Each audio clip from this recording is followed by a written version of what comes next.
You have found yourself on another episode of Locked On Bulls. On today's episode, we're going to talk about the Bulls' 1-2 start through the first week of the season. Can the Bulls figure it out, as Zach LaVine has called for the team to do? And Dalen Terry got himself sent down to the Windy City Bulls again. We're going to talk about it all and break it down right after this.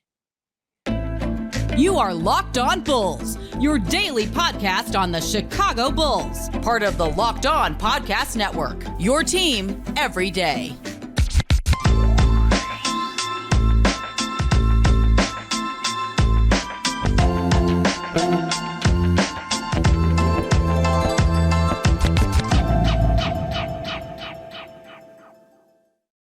Thank you for tuning in to Locked On Bulls, member of the Locked On Podcast Network, where it's your team every single day.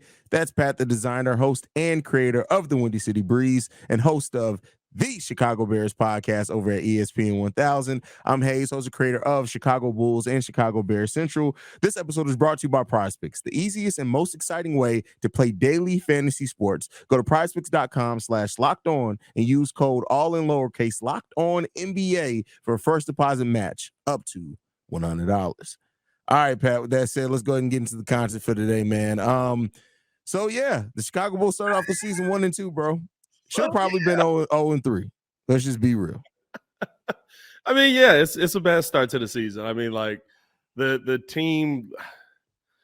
We saw Zach LaVine's quote yesterday, where basically he said like DeMar DeRozan is one of his best friends, but they realize what's at stake. That's the second they don't topic. figure this out. Yeah, yeah, saying that they got to figure it out. No, yeah. but it's just it is the start to the season for me epitomizes that so much, because it doesn't feel like that continuity exists on the court right now. It doesn't feel like we're seeing that relationship that is happening off the court translate on the court. And listen, at the end of the day, sometimes the good guys don't get the job done, and that's what it seems like at the start of this season. I love every one of these guys on this team. Like, I'm a fan of Vooch. I'm a fan of DeMar. I'm a fan of Zach LaVine. But sometimes the combination just doesn't work together. And that's, at least at the start of this season, how it feels with 1 and 2. I mean, like, the moments we've seen the Bulls look the best has been defensively. It hasn't even been on the offensive end with this team. We haven't had one single moment in these first 3 games where I felt like the offense was I'm trying to think of the word. What's the word? Cohesive. Where I felt like this was a cohesive offense that was going to be able to continue to have success. Yeah, I mean, I'm right there with you. I think that this team and the offense just looks so stagnant, right? And we talked about that a little bit when we did the post-game shows. It's just they're not doing the fundamentals of basketball, and it's hard to look at a team and say, "Hey, this team can turn it around. They can fix this and that." When you're not even moving without the basketball, like I said it when we were doing the last show. The thing that playing the Detroit Pistons really reminded me is that how easy the game can be when you're moving without the ball. You can create those easy shots for your players, and against the opponents create those lanes. And so the Bulls don't do that. So they already start off with such a deficit as far as just how they need to get their offense. It's just so hard for them to get consistent offense. And so listen, the Bulls got to figure some stuff out, man. I don't know about the confidence level. I guess we'll talk about that at some point too. But overall, right now, it's a lot that needs to change with this Bulls team, bro. Yeah, man. There's so much, and it starts with 1, off-ball action, 2, movement just alone. Like you said, like, bro, there was a play in the Pistons game that just epitomized where this team is at for me.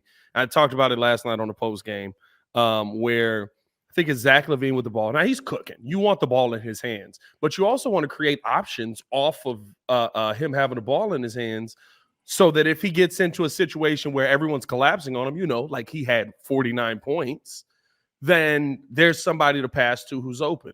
Kobe White standing on the right wing. I think it was Torrey Craig who was on the in the right corner, and Patrick Williams and DeMar DeRozan are standing 2 feet away from each other in the left corner. And it's like, what situation of it felt like Luke Getsy was calling an offense last night. As you can see, we're getting ready for the Bears game. Like, it felt like Luke Getsy was calling the Bulls offense, because there was 2 players standing 2 feet apart from each other, and there were 3 defenders by them. Like, so it's just, when you watch this team right now, there's nothing that gives you the confidence that this team is going to figure out things that in year 3 of continuity should have already been figured out. We shouldn't be having these conversations on, hey, how do you guys move off ball? Yeah. Well, yeah, I mean, to be that, like, with this team, that it's disgusting, really. Like, a team full of $1 million play professionals should not still be looking at them saying, hey, do you guys know how to play off ball offense? Like, do you know how to move off ball? Like, this is crazy, bro. Like, it's wild to see a team struggle. And like I said, they already have, it's not like we don't have flaws. I'm not saying that it's all because of not having ball movement or stuff like that. We have flaws as a team, but you're maximizing those flaws and making it so much easy for the defenders. We are not doing anything. Yeah. Yeah, and that's what it goes to, right? Like, when you see DeMar DeRozan just standing at the 3-point line, it's like, listen, I know we want to shoot more threes, but is that where he's best suited to create a successful piece in this offense? Is that where defenses feel he's more than likely a threat? He will be in there. That makes sense, right? Torrey Craig, why aren't we getting some cutting action out here? Like, it's almost Halloween here. You should be full Friday the 13th with cutting. Like, and let's be real. To look at the other side of it, right? Jalen Duren got what? Probably 7-8 points just off of cutting. Patrick Williams, what are you doing, bud? Yeah. And that's the thing. Like, when you stand around as a team and you already have your limitations where you're not shooting the ball well, you're shooting yourself in the foot. And then defensively, I know we're going to talk a lot about the offense, but we can't overlook it. Like, the defense has had flashes of looking like what could be a really solid defense for the Bulls, but it just has not been consistent enough to where you can even look at that and say this is something that we can build off on because it just hasn't been consistent. They are so. And the only thing about this team that's consistent is the inconsistency and the lack of shooting, because they've consistently shot the ball in the 30%. It's been, but that is consistent. Consistently bad. It's been the highs and the lows, right? Like, there have been times where I look at this defense and I'm like, oh my God, bro! Like, if we can keep this up, like, we're gonna be one of the best defenses, the top 3 defense in the NBA. And then there's other times, like even last night, where Javon Carter, who's supposed to have that dog in him, right? It looked like a chihuahua, because I saw 3 dudes come to the lane, and you basically were just like, hey, right this way, sir. Are you looking to have basket at the rim? We've got a table for 2. Like, what the heck are you doing? You're supposed to have this dog in you. You're supposed to have this fight. I ain't seen no dog in 3 games, basically. Patrick Williams has pretty much been the exact same way. And it's so staggering, because on the defensive end, I said one thing. I said, if he returns to the defender that he was, I'll ease up. Okay, you're being an elite defender. I like what I'm seeing from, bro. Like, I shouldn't immediately feel the defensive impact when Torrey Craig comes into the game, just based on the fact that he's willing to beat his man to the spot. I watched you not get beat to the spot off ball. Do you want to take a gander at what Patrick Williams' defensive rating is so far this season? Oh, the Bulls have given up so much. I don't know if I could put that just on him, but it's not just. But I'm just, so career-wise, do you, like, we've talked about it? He's a 110 career defensive rating, which is right at average. It's solid. Any gander what it is so far? Probably 119 right now. 129.3. Oh my God. No, I'm sorry. Is he playing for the Windy City Bulls? Like, oh my God. 129. Bro, you about to be out the league. Bro, that's and here's the tough part, right? Like, we sat here and we're like, the Bulls are gonna pay him 20-something million and we'll be okay. Bro, not with this. You're not even, the 2 in the number that you're looking for is gonna be 12. Listen, he gonna get 3 years, 42 million real quick and have to just take that. Cristiano Felicio money. He finna get 3 for 36, bro. Like, you wanted a 2? We're willing to give you a 3.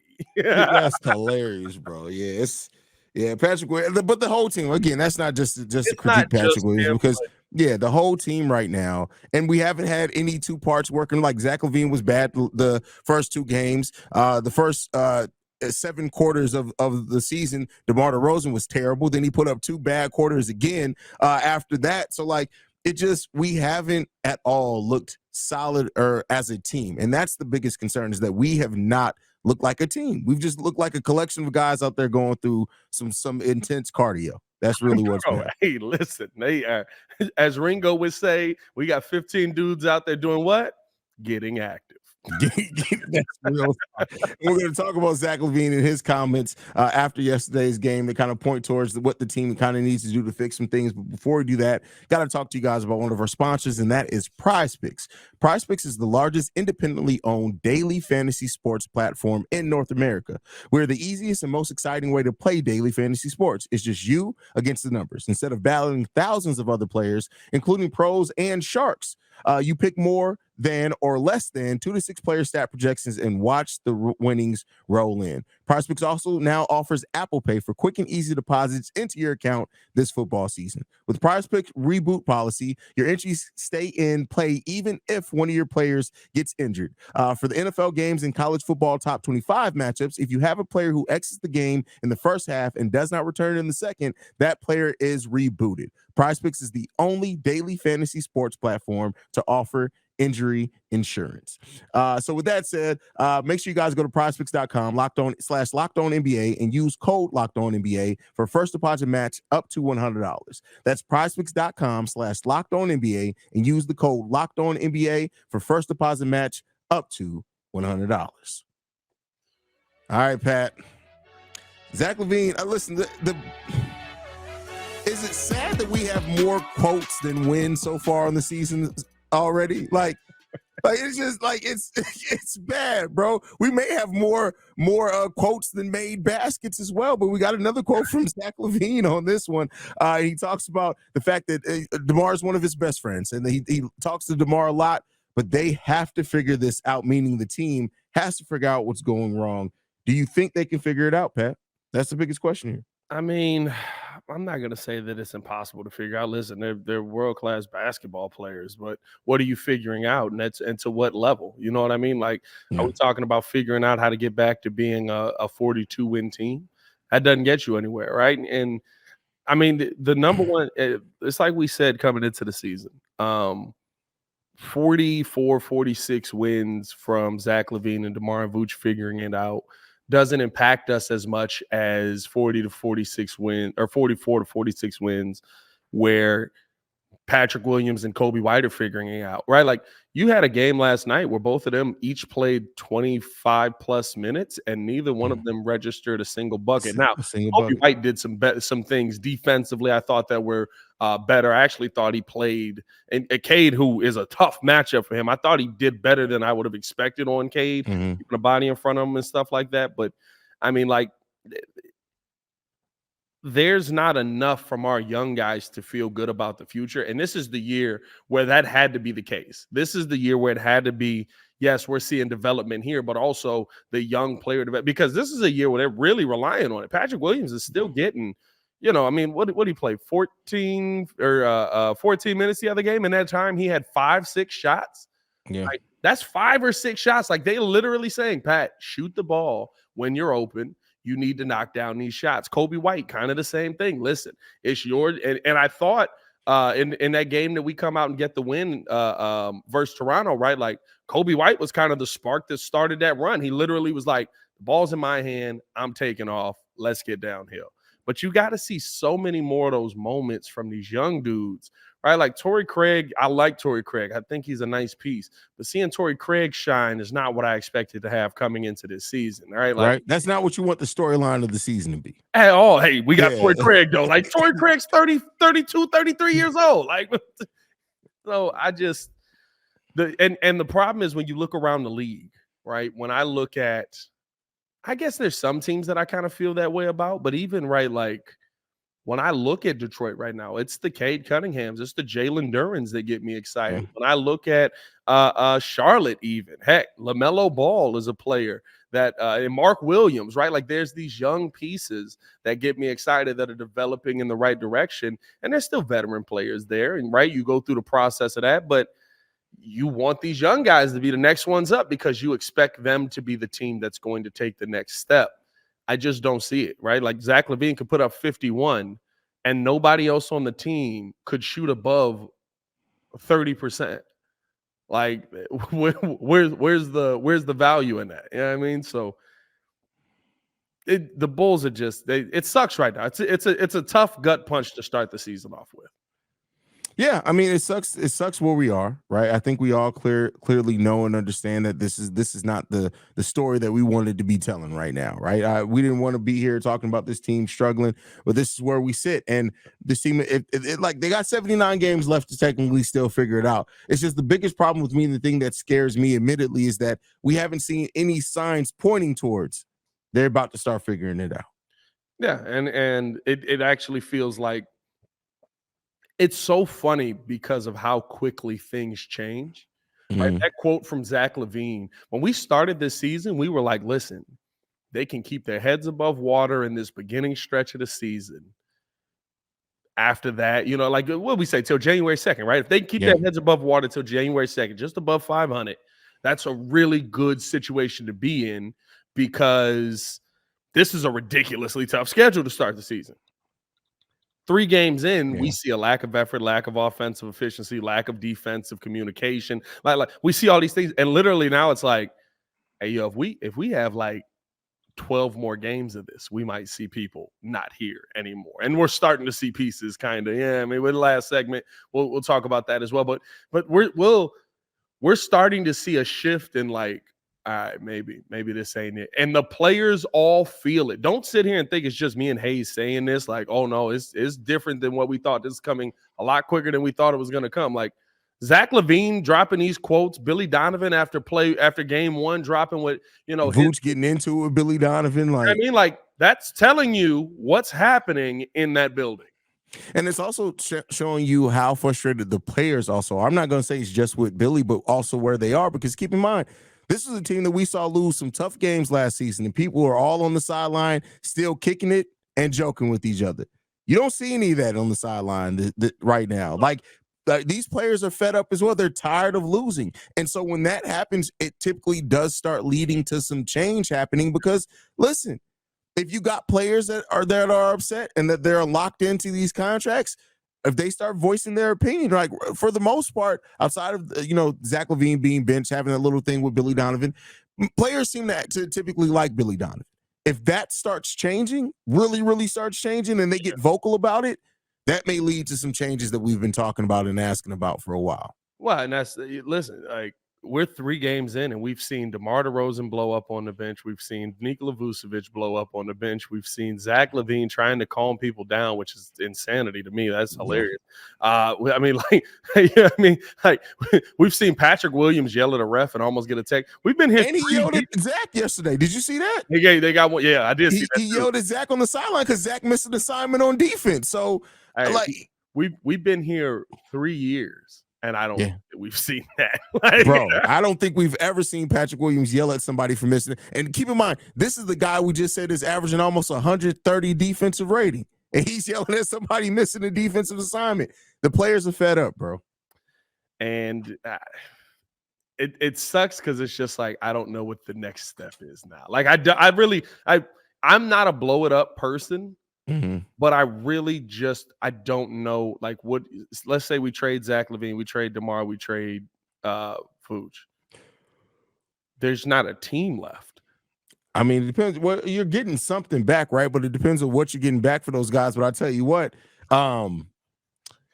it's going to be, we're going to get back. It's going to be real quick back to the Tony Snell, Denzel Valentine. Yo, like I'm telling you, like we finna get the starting 5 poster, and it's finna be Walt Lemon Jr. making 1960s finger rolls with a headband and an afro, bro. Yeah, I mean, like that's crazy. When we get a starting lineup called out of it's going to be Kobe White, Ayo Dosunmu, Patrick Williams, Julian Phillips, and Andre Drummond. Your starting 5. I'm not mad at it. I'm not mad at it. Nobody can say anything else ever again about bro. Like literally everything. How long will it take before Muggs say I miss Vooch? Oh, 5 games. 5 games, bro. 5 games. 5 games. Hey, listen, what if Drummond come back and he's a dog and we just had one of his all the time? That's crazy, bro. That is. He just step back threes. We just be like, wait a minute, that was real? This season's so bad, bro. They showed a Tyrus Thomas highlight during the game yesterday.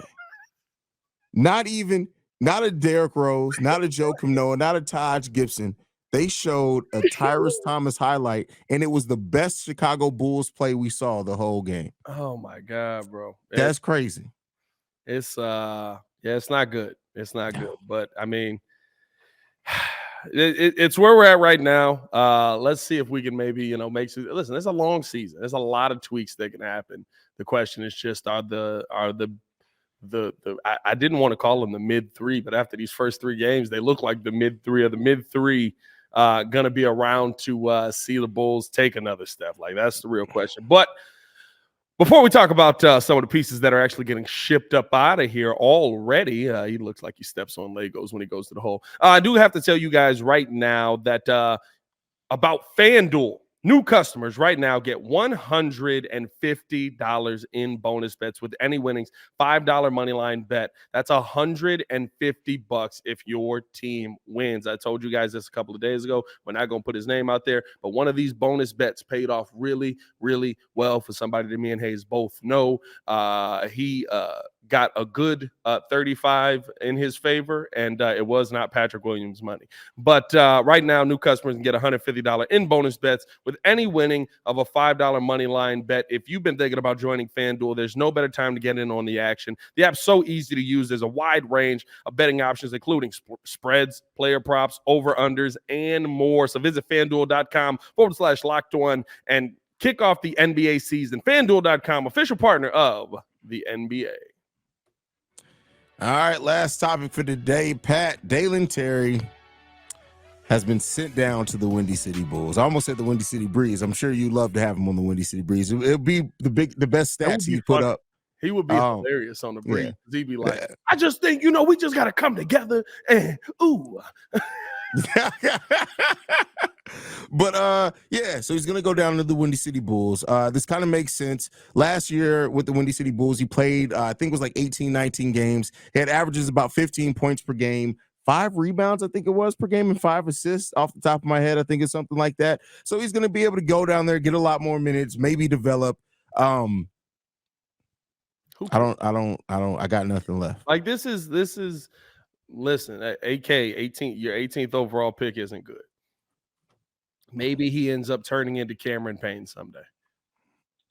Like that's all you're hoping for. He's not a good NBA player. Like, he's struggling to do things that we see NBA players do every day. And again, another player that it feels like, has fallen off a little bit defensively. I thought that Dalen Terry was a pretty good defender. I thought he moved really well. I don't know what's changed with that. But coming into this season, he looks like you can't put him out there defensively in the moments he's out there defensively, and he's playing against the end of bench players. So, he's a nice story. I hope that he finds some success, but he was your 18th overall pick. 18th overall picks are good players. There's multiple 18 overall picks in the NBA that are pretty good players, and you couldn't find a way to get him on the court in a regular situation in the game like that. I believe in the organization that AK is building out, that Acme is building out. I can't just put this on AK, but he's been horrible drafting here. Like, yeah, I mean, and listen, maybe, like I said, you go high potential and you don't have a player development staff or a shooting coach when you draft some of these guys. You do now. So I'm like, listen, okay, cool. We'll see what the player development staff does with them. But when you look at the players that went after some of these drafts, like Io's cool. I'm happy with Io. It is what it is. He's looking solid in his role off the bench. But instead of Dalen Terry, we could have had Walker Kessler, and instead of Patrick Williams, we could have had Tyrese Halliburton. Just imagine if those 2 picks flip, how differently this team looks. Think about that. We're sitting here having a conversation, but like, and I'm just, what I'm sick of? This is the one thing. It's Chicago-wide. It's Chicago-wide. It pisses me off so much. I'm so sick of coming out of the draft, and me and you have to do a show like this. And as they say the player's name, we go, who? How much Dalen Terry did you watch before we drafted him? Oh, bro, I did. So that year, I covered 32 prospects. Keep in mind, there are only 30 first-round picks, and not one of them was Dalen Terry. I covered 32, in not just group videos, individual videos for players, and Dalen Terry was not one of those players. So Dalen Terry has been on the court for now 2 years. He was a rookie last year. He's been on the court for now. This will be his second year. Yeah. And Julian Phillips has been on the court for like 15 minutes. And in Julian Phillips' time on the court, he looks like he can play in the NBA versus Dalen Terry, who Dalen Terry runs like Waluigi out on the court, bro. Like his skin's about to fall off. Hey, bro, like it's bad out here, bro. Like he run like a defensive end on the court. Like he's got to figure something out. And listen, I want the kid to be good. I want him to develop. I don't know, maybe it is on the player development staff, but listen, at a certain point, you got to put that on yourself to take that next level NBA wise. I love the workout videos that we got from him and DeMar, but apparently that stuff's not working. You know what I mean? Patrick Williams don't look no better. Dalen Terry don't look no better. And I guess the best upside for Dalen is, right, like he's a rookie on a deal here. If they do blow this up, we'll have no choice but to give him minutes. Oh, believe me, there's always a choice, my guy. There's always a choice. At least we got going on over the next 3 weeks. There's always a choice. We're about to see Dalen Terry, Adama Sanago, and Julian Phillips dominating out there in a 146-93 loss. That's crazy. I hope we look back on these episodes at the end of the year and laugh. That's true. And I hope that Dalen Terry does. I hope that like even if it's not this year, they got a player development staff. Maybe we're talking about Dalen Terry coming in next season and it just being like, hey, bro, Dalen went out and somehow turned himself into a player. That's something. Give us something. Yeah, that's the goal. Yeah, so that's the goal. You know what I mean? And it just doesn't feel like, even with that, right? Like you question the development because of the development of the players we've seen.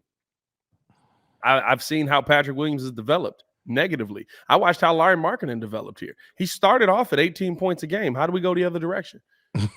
You know what I mean? Like we can go back years. Now, granted, there wasn't a player development staff in place, so this is kind of the first year that we have to base things off of. But the lack of player development stops now. Like it has to, right? Because now that you have a whole department, you built out a whole department with 5 people and a sports therapist as part of this players development department. You gotta start developing players. You have to. A franchise cannot sustain by not developing someone. You got to start developing players. Who's the last player we developed? I would say Kobe, but I put a lot of that on his own personal. I mean, Kobe has developed some here. He's changed a lot. He's much better on both sides of the ball than what he was. But outside of that, if we're washing away Kobe, I mean, we got to say Jimmy and Taj, right? No, Bobby. I don't even think Bobby was Bobby here. He wasn't what he was now. I mean, he went to a team where he's playing with the generational players, so of course that's going to bring a little bit more out of him. But keep in mind, Bobby Portis absolutely developed while he was a Chicago Bull. If it wasn't for the punch and then him not accepting the contract and that team being so afraid he was going to leave for nothing, he probably would still be here. But Bobby Portis developed here. Some. I mean, I just mean he turned. He added to his game. He was one thing and then became something that was a little bit different than that one thing. A little bit different. Then went somewhere else to really refine all of it. So I think you're probably Jimmy and Taj, right? Yeah, like that. Jimmy's the last player that we really saw develop here. Yeah, if you're talking about develop to their peak, yeah, Jimmy and Taj. Unless I'm just missing somebody that doesn't come to mind. I mean, okay, cool. This is the thing, though. Do we give them credit for Zach? Because Zach, he was only in the second year, but he absolutely turned from a dunker to an actual all-around scorer here in Chicago. He did do that. Yeah, but that season where he blew his ACL out, he was already shooting above 40%. They just didn't use him for anything in Minnesota. Yeah, but shooting above 40% and becoming a 3-level scorer are very different things. Well, he's only been a 3-level scorer in that one game this season, so let's see how that is. I guess I can give him credit for Zach. Like it feels dirty to do though. It doesn't feel like it's like this is really what. I mean, maybe I got to walk back on that. So Zach's last year in Minnesota, he played 47 games. He was averaging 19 points per game, basically on 45% shooting and 15 shots per game. So. He was becoming. He was starting to round out. yeah, like dog, that's that. But that's why I brought that up. Like to say this is basically like you've been so bad at development that the last players that you developed their careers are about to end. And That's crazy to say. You haven't developed. I mean, I forgot Taj Gibson was in the league. I saw him on the Warriors the other day. I was like, that got to be Taj. Look at that head. Like, bro, like, no. Yeah, that might be crazy. Only crazy if Dwight Howard says.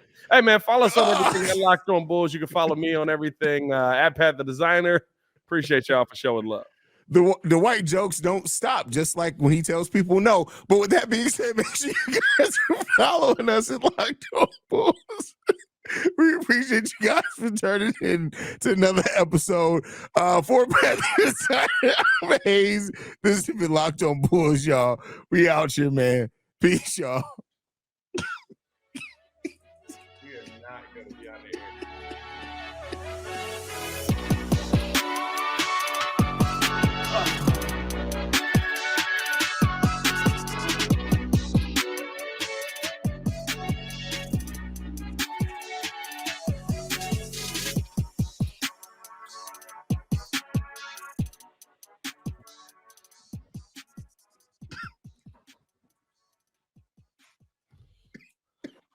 Wow, that was insane.